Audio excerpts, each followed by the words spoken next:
Bismillahirrahmanirrahim. Assalamualaikum warahmatullahi wabarakatuh. Selamat datang kembali di Fakta Sejarah. Kembali Fakta Sejarah akan membawakan sebuah kisah yang ditulis oleh Bri Story. Horor Villa Tua, Lembang.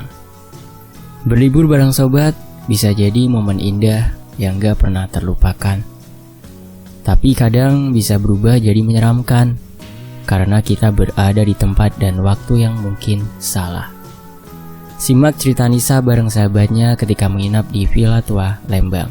Dan sebelum kita masuk ke selengkapnya, mari kita berdoa. A'udzu bikalimatillahi tammati min syarri ma khalaq. Bismillahirrahmanirrahim. La yadurru ma'asmi syai'un fil ardi wa la fis sama' wa huwas samiul 'alim. Allahumma sholli ala sayyidina Muhammad sallallahu alaihi wasallam. Ini dia selengkapnya.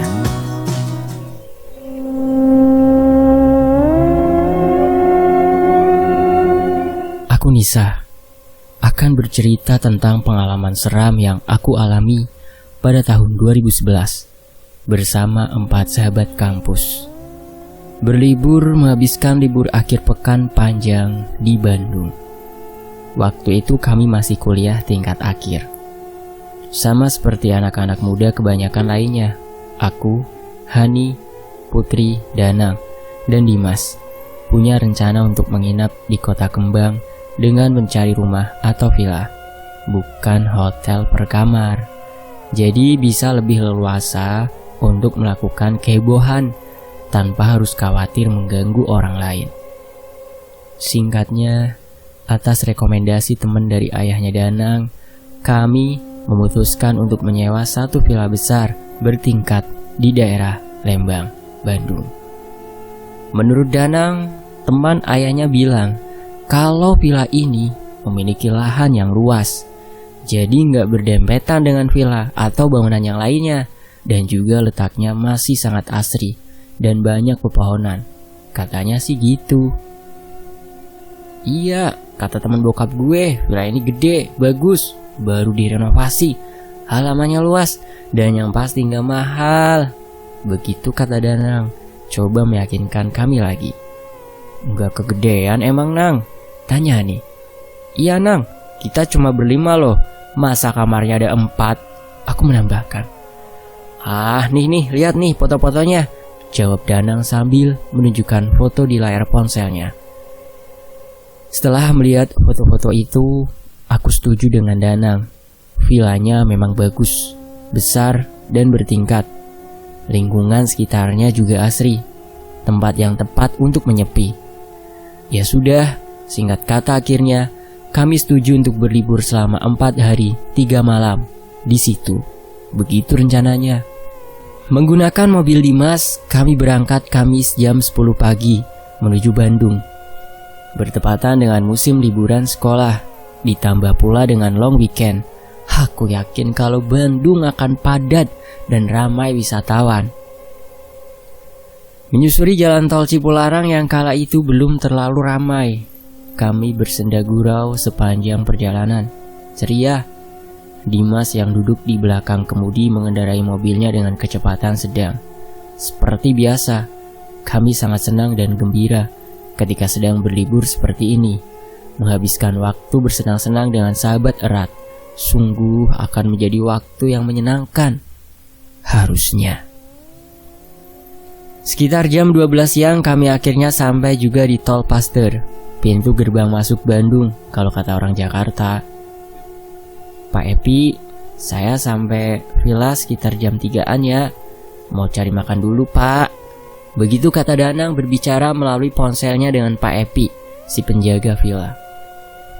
Iya, sesampainya di Bandung, tujuan pertama kami adalah makan di salah satu rumah makan favorit di Ciamplas. Baru setelah makan nantinya kami akan langsung menuju villa. Selesai makan sekitar jam 2, mengikuti rencana kami langsung jalan menuju villa. Dari Ciamplas kami lewat Cipaganti, lalu menyusuri jalan Setiabudi menuju Lembang. Sesampainya di ujung Setiabudi, tepatnya di depan terminal, Dimas membelokkan kendaraan ke kiri. masuk ke jalan Sersan Bajuri. "Kenapa nggak lurus aja, Mas?" tanyaku penasaran. "Enakan lewat sini, nggak macet, pemandangannya lebih asik," begitu kata Dimas. Ya sudah, kami nurut aja. Toh emang Dimas masih banyak keluarga yang tinggal di Bandung, jadi dia lebih tahu situasinya. Benar kata Dimas, Sersan Bajuri lebih lengang dan pemandangannya lebih enak dipandang mata. Warna-warni bunga menghias sisi jalan yang dilewati. Beberapa tempat wisata juga ada di daerah ini, walaupun lebih jauh dan berputar, tapi nggak apa. Mungkin karena sudah agak lelah setelah menempuh perjalanan dari Jakarta, saat itu kami lebih banyak diam, menikmati sejuknya udara dan pemandangan. Di ujung jalan, di atas nanti, jalan yang kami lalui ini akhirnya akan bertemu juga dengan Jalan Raya Lembang. Nah, menurut Danang, lokasi vilanya nggak jauh dari pertigaan Jalan Raya Lembang ini, sekitar 15 menit sebelumnya. Kalau dari petunjuk jalan yang dikasih tahu Pak Epi, di depan itu kita belok kanan, Mas. Danang bilang begitu ke Dimas. "Yakin ya?" "Yakin," jawab Danang. Akhirnya sebentar lagi sampai. Aku udah gak tahan pengen rebahan. Capek juga duduk dari tadi. Dari belokan yang Dimas maksud tadi, kami memasuki jalan mengecil, namun masih bagus untuk dilewati. Jendela kami buka lebar-lebar, membiarkan angin yang sejuk masuk dan terhirup. Asik banget ya suasananya. Putri yang dari awal lebih banyak diam, akhirnya bersuara. Langit yang juga sedang mendung semakin membuat syahdu, benar-benar menenangkan. Kira-kira 20 menit dari belokan tadi, akhirnya kami sampai. "Nah, kayaknya nih, gerbang masuknya. Gue turun dulu ya," begitu kata Danang. Ketika kami sampai di depan gerbang besi besar dan tinggi, lalu dia turun untuk membukanya. Dari gerbang masuk itu, yang kelihatan hanya pepohonan tinggi dan rindang. Belum ada bangunan villa sama sekali. Sepertinya baru saja turun hujan, jalanan basah, dan beberapa bagiannya ada genangan air. Jalan kecil, hanya bisa dilalui satu mobil saja, dan lagi-lagi jalannya menanjak. 1 atau 2 menit kemudian barulah terlihat ada bangunan.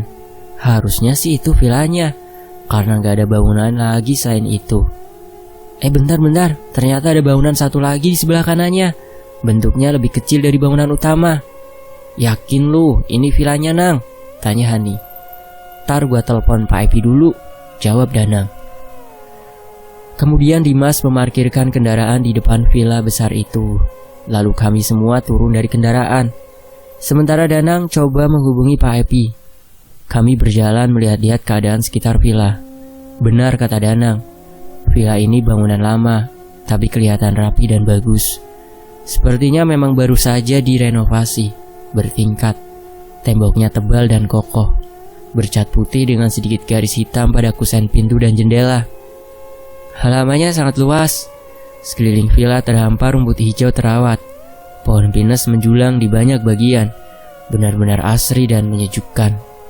Sementara teman-teman melihat bagian sisi lain, aku malah tertarik dengan bangunan kecil di sebelah kanan. Iya, bangunan ini menarik perhatianku. Berbentuk bangunan dasar, 4 dinding membentuk bangunan persegi panjang, dengan atap genteng segitiga, kecil, tapi gak terlalu kecil. Dinding tembok hanya jadi pondasi setinggi 1 atau 2 meter, selebihnya kayu yang jadi penunjang atap. Ini bangunan apa sih? Aku bertanya-tanya dalam hati sambil berdiri tepat di depan pintunya. Pintu kayu yang besar dan sepertinya gak terkunci karena agak sedikit terbuka. Aku semakin tertarik setelah beberapa saat kemudian mendengar suara. Sepertinya suara yang berasal dari dalam. Kret. Kira-kira seperti itu bunyinya. Suara apa itu? Gumamku sendirian. Suara aneh membuat aku semakin ingin membuka pintunya dan melihat ke dalam. Dan suara itu kedengaran lagi. Penasaran akhirnya aku nekat meraih gagang pintu dan perlahan membukanya. Kriat. Setelah pintu sudah sebagian terbuka, aku masih belum bisa melihat ke dalam dengan jelas karena sangat gelap. Sama sekali gak ada cahaya. Semakin penasaran, karena ketika pintu sudah dibuka, suara itu masih saja kedengaran. Kret kret kret kret. Nisa, ngapain lo di situ? Ayo masuk! Teriakan Dimas dari depan villa mengagetkanku. Ya sudah, aku tutup lagi pintu bangunan kecil itu sebelum sempat melihat apa-apa di dalamnya. Pak, itu bangunan apa ya? Masih penasaran, aku akhirnya bertanya kepada Pak Epi, yang ternyata sudah datang sejak tadi. Dia sedang berbincang dengan Danang. Oh, itu gudang, Neng. Jangan masuk ke situ lah ya, kotor, banyak barang-barang tak jelas.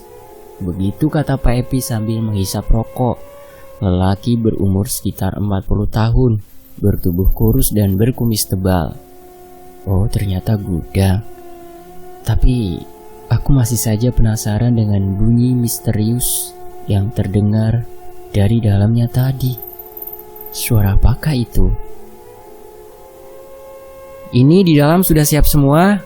Gas untuk masak, kompor, air minum, kopi, teh sudah ada semua. Termasuk kayu bakar dan perlengkapan panggang sudah ada di belakang. Kamar juga sudah bersih. Pokoknya tinggal isi weh. Hehehe. Begitu kata Pak Epi dengan logat Sundanya yang kental. Saya tinggal di bawah situ, cuma 5 menit dari sini. Kalau ada apa-apa atau perlu apa-apa tinggal telepon aja. Soalnya HP 24 jam siap sedia. Sekali lagi beliau cengengesan di akhir kalimat. Orang yang menyenangkan. Gak lama setelah itu Pak Epi pergi dengan motornya, meninggalkan kami. Udara dingin sejuk terhirup ketika kami masuk ke dalam villa. Bangunan yang sangat bersih. Lantai terbuat dari keramik berwarna gelap khas bangunan zaman dulu. Dinding tebal didominasi cat putih bersih.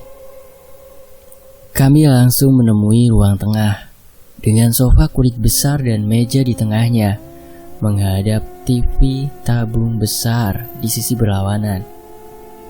Ruang tengahnya sangat besar. Ada 2 kamar di lantai dasar. Di bagian belakang tempatnya dapur dan 2 kamar mandi bersebelahan. Di depan kamar mandi dan dapur ada tangga yang menuju lantai atas. Aku lalu naik ke atas. Di atas ada 3 kamar, gak ada kamar mandi. Tapi ada ruang tengahnya juga, gak ada TV.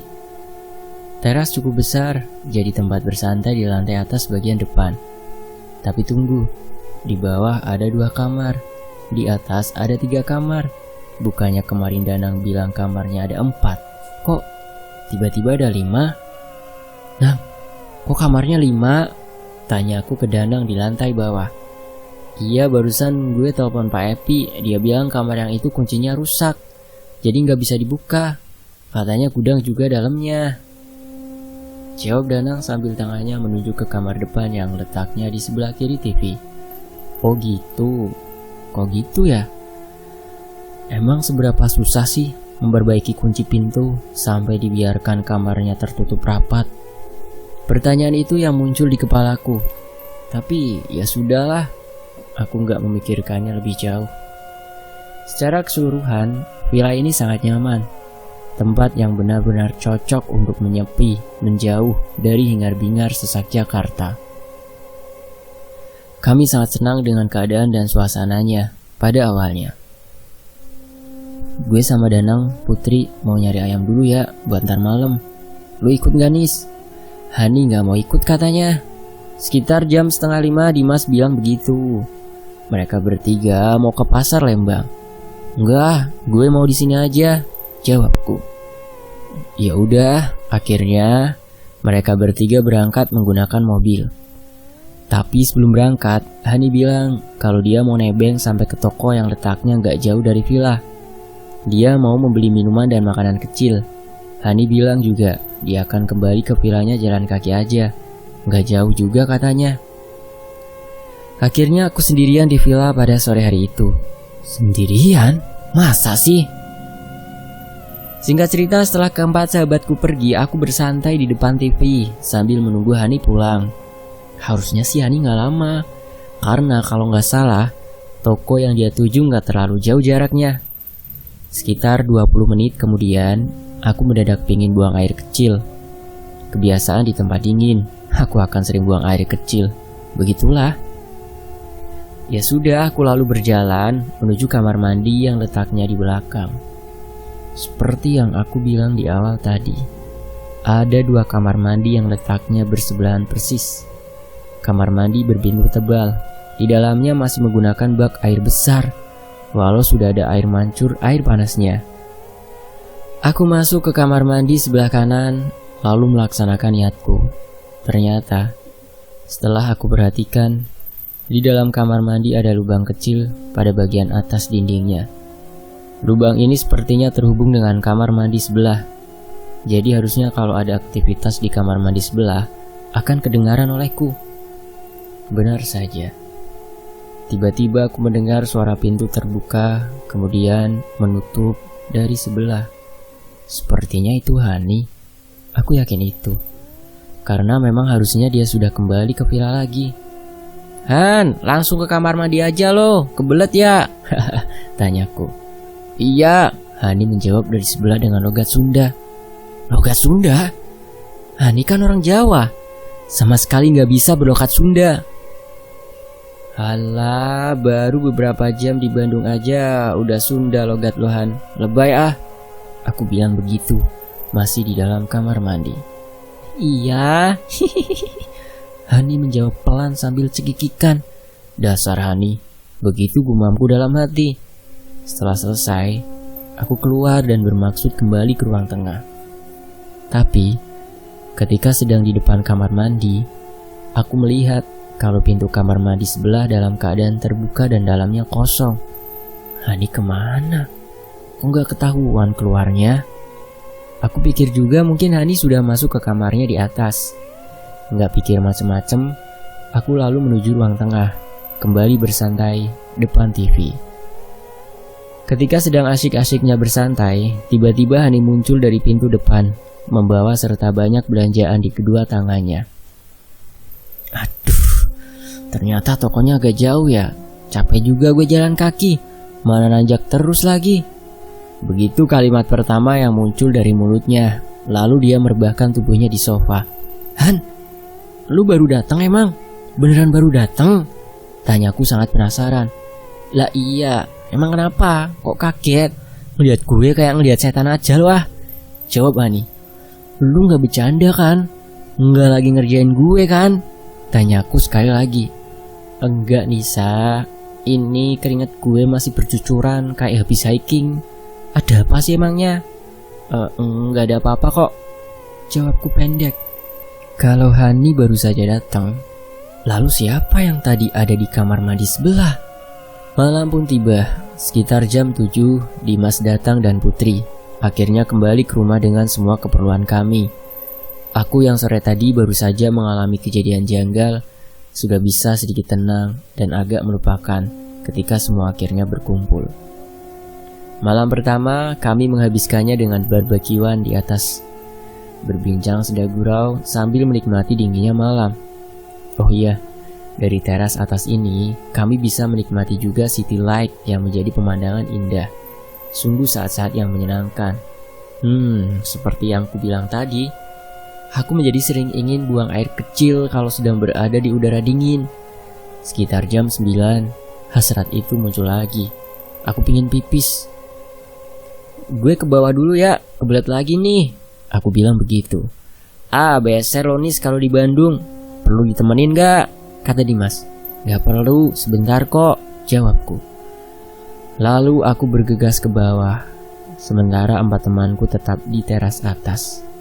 Sesampainya di bawah, keadaannya terang benderang, karena memang kami biarkan lampu menyala semua, termasuk 2 kamar mandi dan dapur. Aku coba berjalan dengan santai tanpa beban. Tiba-tiba teringat dengan peristiwa sore tadi. Akhirnya memutuskan buru-buru melangkah agar cepat sampai ke kamar mandi. Aku memilih kamar mandi yang sebelah kanan lagi. Sebelum masuk aku melihat kalau kamar mandi sebelah kiri pintunya dalam keadaan terbuka. Sesampainya di dalam aku langsung pipis. Dalam keparnoan yang mulai muncul lagi, aku jadi semakin was-was ketika terdengar kalau pintu kamar mandi sebelah seperti ada yang menutupnya. Iya, pintunya tertutup. Awalnya aku diam, sambil terus menajamkan pendengaran. Tapi gak ada suara apa-apa lagi. Penasaran. Put, Hani, lu ya, jangan bercanda deh kalian. Begitu ucapku. Gak ada jawaban.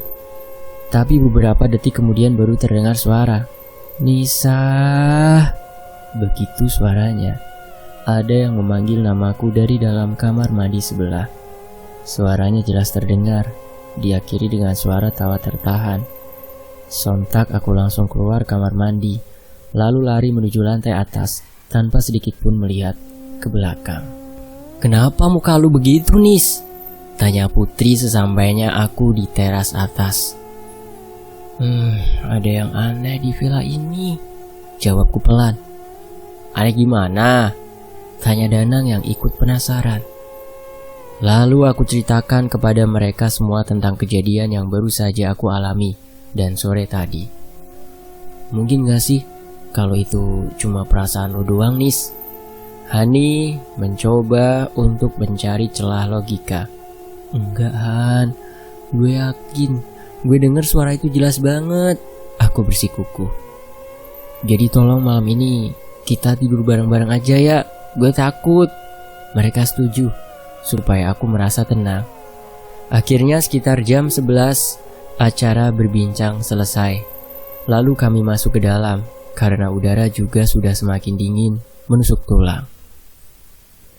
Benar, akhirnya kami tidur bersama dalam satu kamar.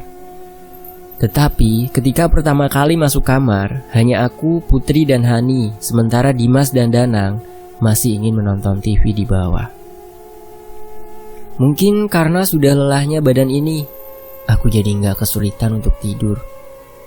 Ketika sudah bertemu bantal dan berselimut, aku langsung terlelap. Tapi hanya sebentar. Sekitar jam 1 dini hari, aku terbangun karena tiba-tiba pengen pipis. Posisi tidur kami bertiga berjajar di atas tempat tidur yang sangat besar. Aku di sisi sebelah pinggir, Hani di tengah. Sedangkan Putri di bagian ranjang dekat dinding. Tidurnya pun menghadap dinding. Aku hanya melihat punggungnya saja. Sebelum berjalan ke bawah, aku duduk sebentar di pinggir tempat tidur, mengucak-ngucak mata, mengumpulkan kesadaran. Bisa, mau kemana? Tiba-tiba seperti suara Putri kedengaran bertanya. Pipis, Put. Jawabku pendek sambil melirik ke arah Putri yang masih saja menghadap ke dinding. Lalu aku melihat Putri hanya menggeleng, tanpa bersuara, sementara Hani masih saja terlelap. Aku lalu berjalan keluar kamar dan menuruni tangga, menuju kamar mandi. Di bawah, aku melihat Danang, Dimas dan Putri. Mereka bertiga masih asyik ngobrol depan TV. Iya, ada Putri juga ternyata. Aku berhenti melangkah di ujung tangga ketika sadar akan hal itu. Kenapa lu, Nis? Tanya Dimas. Pipis lagi lu? Tanya Danang. Aku lalu ke kamar mandi karena emang udah sangat kebelet pipis. Setelah selesai dari kamar mandi, aku lalu menceritakan kejadian yang baru saja aku alami. Kemudian kami semua naik ke kamar atas untuk melihat keadaan. Benar saja, di dalam kamar hanya ada Hani sendirian yang masih saja terlelap. Gak ada siapa-siapa lagi. Singkat cerita, keesokan harinya kami bangun agak siang karena semalaman kurang tidur membahas beberapa peristiwa yang aku alami. Jam 10, kami baru berkumpul semua di ruang tengah. Nasi goreng buatan Hani menjadi santapan pagi itu. Nanti gue sama Danang Jumatan di masjid yang depan itu ya, gak jauh-jauh kok. Nanti beres Jumatan baru kita jalan muter-muter Lembang. Begitu Dimas bilang di tengah kami bersantap. Begitulah. Jam 12 siangnya Danang dan Dimas benar menuju masjid depan untuk sholat Jumat.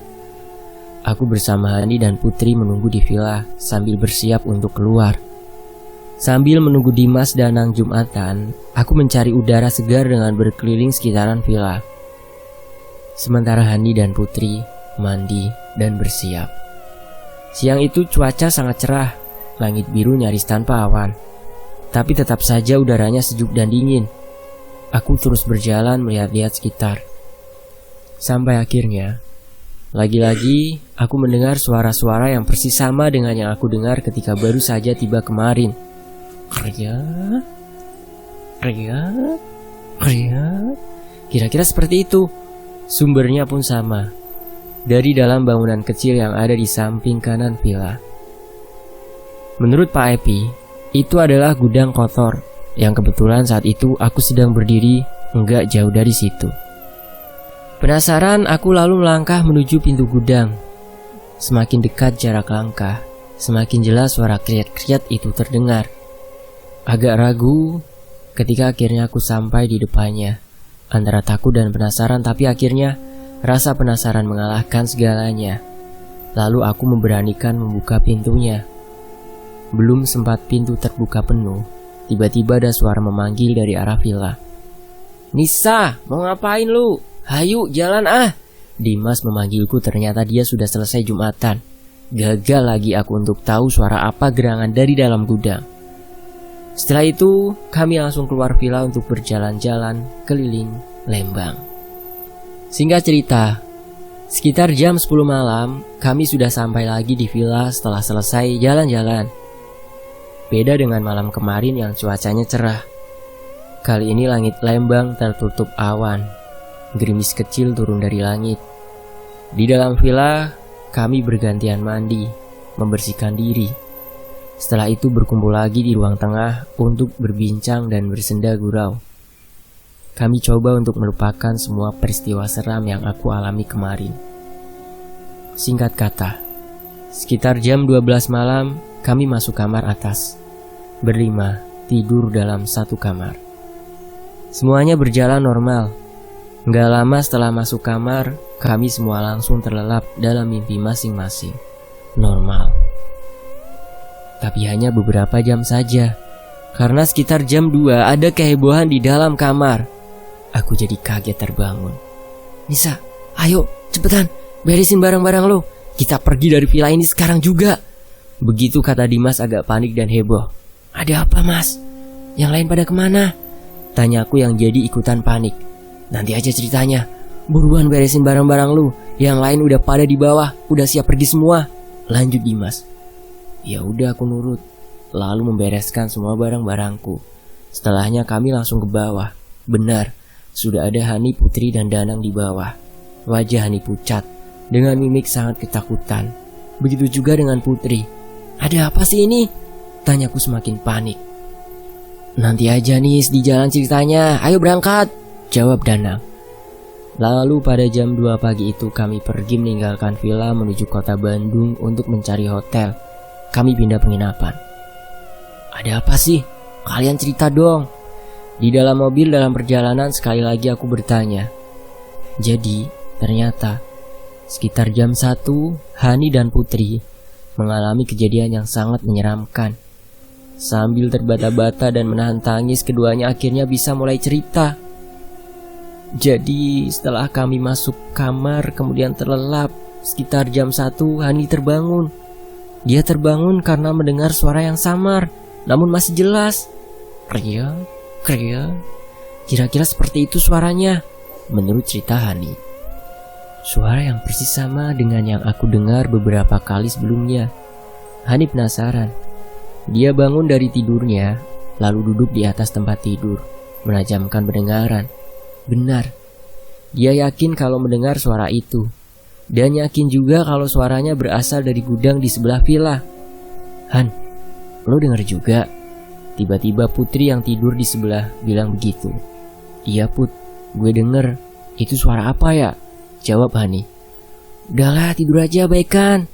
"Gak bisa Put, suaranya ganggu banget. Penasaran juga gue." "Lah terus lu mau apa? Nyamperin itu suara?" "Iya Put, anterin yuk, penasaran gue." "Ah, gue takut ah." "Ayolah Put, takut ada apa-apa." Akhirnya entah apa yang ada di pikiran Putri. Akhirnya dia menuruti permintaan Hani. Kemudian mereka turun lalu keluar villa menuju asal suara, yaitu gudang di sebelah. Hanya berbekal cahaya lampu senter dari ponsel. Perlahan mereka menembus gelap, berjalan di atas rumput basah sisa hujan. Kriak, kriak. Sementara suara itu semakin jelas terdengar, seiring dengan semakin dekatnya jarak gudang terus terdengar, sampai akhirnya mereka berdua sampai juga di depan pintu gudang. Gudang dalam keadaan gelap total, gak ada cahaya sama sekali. Lagi-lagi hanya cahaya senter ponsel yang membantu penglihatan. Kriak, kriak. Akhirnya Hani memberanikan diri untuk meraih gagang pintu untuk membukanya. Perlahan, tapi pasti. Pintu gudang akhirnya terbuka lebar. Isi gudang masih gelap, sama sekali gak kelihatan apa-apa, karena Hani dan Putri belum menyorot cahaya ponselnya ke dalam. Tapi suara kriat-kriat itu sangat jelas kedengaran, sampai akhirnya mengarahkan cahaya senter ponsel ke dalam. Baru pada saat itulah mereka bisa melihat semuanya, bisa melihat sumber suara misterius itu berada persis di tengah gudang. Ada perempuan yang menggantung dengan tali di lehernya, tubuhnya berayun ke depan ke belakang. Ada perempuan berposisi gantung diri. Suara kriat-kriat itu ternyata berasal dari gesekan tali tambang yang terikat pada palang kayu di atap gudang. Tali tambang di ujung satu laginya melilit di leher perempuan yang berayun di bawahnya. Sontak, mereka langsung menjerit ketakutan dan berlari masuk ke villa sambil menangis. Dimas yang pertama kali ditemui, langsung mereka ceritakan kejadian yang baru saja dialami. Dimas yang pemberani kemudian melangkah menuju gudang tanpa ragu untuk memeriksanya. Apakah benar ada orang gantung diri di gudang? Dimas ingin memastikan itu. Ternyata Dimas gak menemukan apa-apa. Gudang sempit itu kosong melompong, gak ada siapa-siapa. Makanya setelah itu mereka langsung membangunkanku yang masih tertidur di kamar atas. Itulah alasannya kenapa kami memaksa diri untuk meninggalkan villa saat itu juga. Dan sekian cerita ini. Sampai jumpa di kisah lainnya. Terima kasih buat Mas Bli, terima kasih buat teman-teman yang udah mau menyimak kisah ini, dan jangan lupa mampir ke channel-channel ini ya. Di situ beda genre ya, nggak genre seperti ini. Nah, saya pamit undur diri. Wassalamualaikum warahmatullahi wabarakatuh. Tetap di